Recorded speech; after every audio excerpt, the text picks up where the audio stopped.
हाँ देखो डियर, यहाँ पे हम लोग क्लास कर रहे हैं आज का क्लास 11th का एनिमल किंगडम हम लोग पढ़ रहे हैं और एनसीईआरटी हम लोग कवर कर रहे हैं। ठीक है, इंपॉर्टेंट चैप्टर है। हाँ, ढेर सारे वीडियो में इसमें बना रखे हो, हमने अपलोड भी कर दिया, उसको पढ़ लीजिएगा। और पिछले वीडियो का हम एक लिंक इस वीडियो में डाल देंगे, अगर नहीं समझ में आएगा पीछे का जाकर देख लीजिएगा। ठीक है, आज का हम लोग का जो टॉपिक होगा, आज का जो हम लोग का टॉपिक होगा, ये टॉपिक होगा क्या? तो ये टॉपिक आज का हम लोग का होगा ठीक है, सिलोम के ऊपर। ये सिलोम के पीछे का टॉपिक दिया हुआ है जो हम पिछले वीडियो में डाल रखे हैं। ठीक है, आगे बढ़ते हैं, हम लोग सिलोम को फॉलो करते हैं सीधे। ठीक बेटा, स्टार्ट किया जाए। देखिए, इसमें लिख रखा है प्रगुहा। सिलोम मतलब होता है देह गुहा या प्रगुहा। ठीक है, एक ऐसा स्ट्रक्चर, इसे हम लोग बॉडी कैविटी कहते हैं, देह गुहा कहते हैं। देखो इसको यहाँ लिखा हुआ है देह गुहा, इसी का दूसरा नाम इसने लिख रखा प्रगुहा। ठीक है, देह गुहा कहो या गुहा मतलब होता है कैविटी, गुहा मतलब होता है कैविटी, कैविटी मतलब खोखला भाग, गड्ढा, और देह के अंदर की कैविटी उसे बोलते हैं देह गुहा। ठीक है, हम स्टार्ट कर रहे हैं लाइन बाय लाइन रीडिंग कीजिए।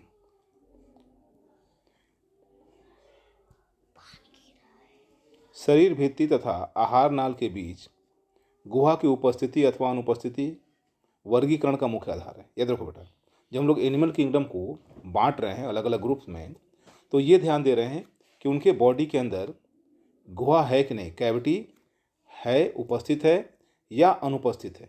ठीक है, अगर कैविटी इनके बॉडी के अंदर है, अगर इन ऑर्गेनिज्म में कैविटी मौजूद है, ठीक है, तब उसे हम लोग बोलते हैं सिलोमेट ऑर्गेनिज्म या प्रगुही प्राणी। अगर कैविटी है, देह गुहा है, तो प्रगुही प्राणी है।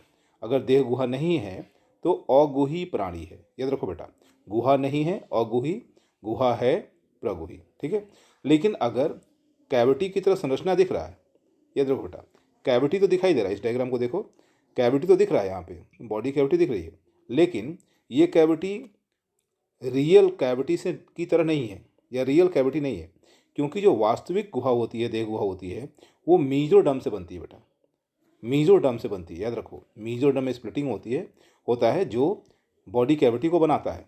लेकिन जो ऐसी कैविटी जो मीजोडर्म से न बनी हो, ऐसी कैविटी जिसके निर्माण में मीजोडर्म पार्टिसिपेट नहीं किया हो, ठीक है, उसे हम लोग कूट देह गुहा बोलते हैं। कूट देह गुहा यानी बॉडी कैविटी तीन तरह की हो गई बेटा, एक बॉडी कैविटी के बेसिस पर ऑर्गेनिज्म तीन तरह के हो गए।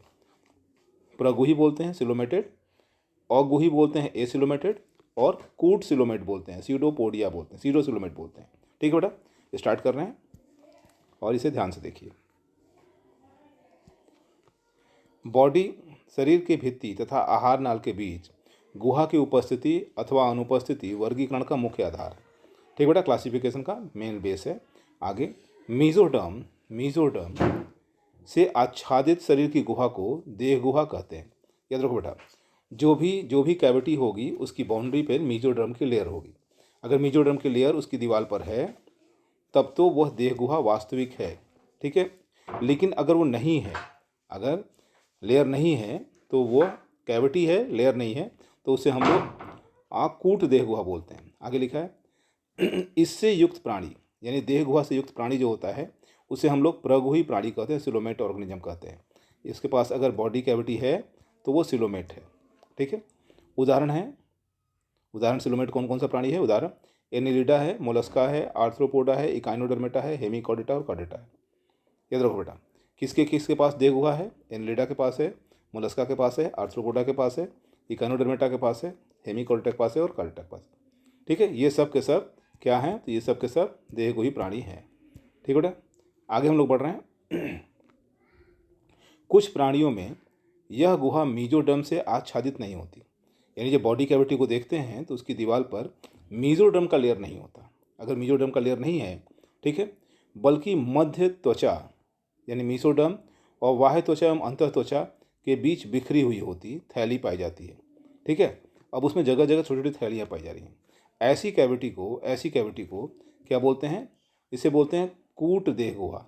कूट देह गुहा कहते हैं। कैविटी तो है लेकिन वो मीजोडर्म से लेयर से नहीं है, मतलब उसके दीवार पे मीजोडर्म का लेयर नहीं है, तो उसे हम लोग कूट देह गुहा बोलते हैं। और ऐसा देह गुहा कहाँ पाया जाता है? तो एसके हेलमेंथीज के ऑर्गेनिज्म पाया जाता है। एसके हेलमेंथीज, याद रखो बेटा, एसके सुने होगे ना, एस्केरिस में ऐसा देह गुहा पाया जाता है।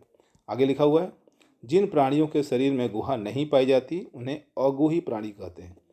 वो बिना देह गुहा वाले हैं और अगुही प्राणी है। एग्जाम्पल दिया हुआ बेटा इसका क्या, तो प्लेटी हेलमिंथेस, याद रखिएगा, टीनिया सोडियम वगैरह, इसमें देह गुहा नहीं पाया जाता। नेक्स्ट हेडिंग है बेटा खंडी भवन या सेगमेंटेशन। नेक्स्ट हेडिंग है खंडी भवन या सेगमेंटेशन। सेगमेंट जानते होंगे आप लोग, ठीक है, सेगमेंट जानते होंगे जिसे हम लोग खंड बोलते हैं। यहाँ लिखा है कुछ प्राणियों में शरीर देखो बेटा, कुछ ऑर्गेनिज्म है, जैसे आप आर्थ्रोपोडा जान रहे हो, एनिलिडा जान रहे हो, कुछ प्राणियों में शरीर बाहर तथा आंतरिक दोनों ओर से श्रेणीबद्ध खंडों में विभाजित होता है, यानी एक के बाद दूसरे खंड होते हैं, ठीक है। शरीर में ढेर सारे खंड है, सेगमेंट है, जिसमें कुछ एक अंगों की क्रमिक पुनरावृत्ति होती है। कुछ में जब बात करोगे तो कुछ अंग हर खंड में रहेंगे, जैसे एनिलिडा की अगर बात करोगे तो नेफ्रिडिया हर खंड में रहेगा, ठीक है। नेफ्रिडिया जो होता है उत्सर्जिका बोलते हैं, वो हर खंड में होता है। तो कुछ अंगों की पुनरावृत्ति बार बार हर खंड में होती है। उसी प्रक्रिया को याद रखो बेटा, ठीक है, उस प्रक्रिया को खंडी भवन कहते हैं, यानी बार बार जो खंड बना हुआ है ना, इसे हम लोग खंडी भवन कहते हैं। उदाहरण के लिए केंचुए के शरीर का विखंडी भवन होता है और यह विखंडा अवस्था कहलाती है, ठीक है। केंचुए का शरीर जब देखोगे तो उसमें ढेर सारे सेगमेंट होते हैं छोटे छोटे, और इसे विखंडा अवस्था कहा जाता है। नेक्स्ट हेडिंग है बेटा पृष्ठरज्जु। नेक्स्ट हेडिंग है पृष्ठरज्जु, या इसे हम लोग बोलते हैं नोटोकॉर्ड, ठीक है, इसे बोलते हैं नोटोकॉर्ड। ध्यान सुनिएगा आप लोग सलाका रूपी पृष्ठरज्जु मध्य त्वचा से उत्पन्न होती है। याद रखो बेटा, क्या बोला इसने, सलाका मतलब होता है रॉड, ठीक है। रॉड की तरह नोटोकॉर्ड जो होता है, नोटोकॉर्ड जो होता है मीजोडर्म से डेवलप होता है बेटा। किसी भी जीव के शरीर में जिसके में भी है वो मीजोडर्म से बना हुआ है, उत्पन्न होता है, जो भ्रूणीय विकास, याद रखो, जो भ्रूणीय परिवर्धन के समय पृष्ठ सतह से बनता है, ठीक है, पृष्ठ सतह में बनता है। यानी जब एम्ब्रियोनिक डेवलपमेंट होगा तो ये पृष्ठ सतह पे बनेगा, ठीक है, याद रखिएगा, जब भी एम्ब्रियोनिक डेवलपमेंट होगा तो ये पृष्ठ सतह में बनेगा, पीठ की ओर बनेगा। नोटोकॉर्ड जब भी होगा पीठ की ओर होगा। आगे पृष्ठ रज्जु युक्त प्राणी को रज्जुकी या कार्डेट कहते हैं। अब देखो, जिसमें नोटोकॉर्ड है, जिसमें नोटोकॉर्ड है उसे कार्डेटा कहते हैं, ठीक है। हम सभी लोग कार्डेट ऑर्गेनिज्म हैं। क्यों कार्डेट हैं, क्योंकि हम लोग के पास जीवन की किसी न किसी अवस्था में नोटोकॉर्ड हमारे आपके शरीर में बना है, ठीक है। तथा पृष्ठ रज्जु रहित प्राणी को, ठीक है, पृष्ठ रज्जु रहित प्राणी को जिसमें नोटोकॉर्ड नहीं है उसे नॉन कॉर्डेट कहते हैं। जिसमें नोटोकॉर्ड नहीं होगा वो नॉन कॉर्डेट, और जिसमें नोटोकॉर्ड होगा वो कॉर्डेट कहा जाएगा। आगे पढ़ रहे हैं बेटा प्राणियों का वर्गीकरण, ठीक है, जो अलग अलग जीव हैं इनका वर्गीकरण कैसे करोगे। प्राणियों के विस्तृत वर्गीकरण उपयुक्त वर्णित मौलिक लक्षणों के आधार पर किया गया है। जितने भी प्राणी हैं ना, उनको जब बांटा गया है तो ऊपर हम लोग जितना लक्षण पढ़ रहे थे अभी तक, जो कुछ भी पढ़े हैं, मॉर्फोलॉजी पढ़े हैं, शरीर की बनावट पढ़े हैं, लोकोमोशन पढ़े हैं, अभी क्या पढ़ रहे थे तो नोटोकॉर्ड पढ़ रहे थे। इन लक्षणों के आधार पर ही हम लोग जीवों को अलग अलग समूह में बांटते हैं, ठीक है। अगला हम लोग जो वीडियो स्टार्ट करेंगे वो पोरीफेरा से स्टार्ट करेंगे, इसे अपलोड कर देते हैं और तुरंत हम पोरीफेरा संघ पोरीफेरा को डालेंगे, ठीक है। एनिमल किंगडम में अप्रॉक्स 30 से अधिक फाइलम्स आते हैं, जिसमें से 11 फाइलम यहाँ दिए गए हैं। एक एक करके हम लोग सभी फाइलम पढ़ेंगे। पहला फाइलम जो हम लोग का होगा, फर्स्ट फाइलम जो होगा वो पोरीफेरा होगा, ठीक है बेटा, वो नेक्स्ट वीडियो से स्टार्ट हो जाएगा।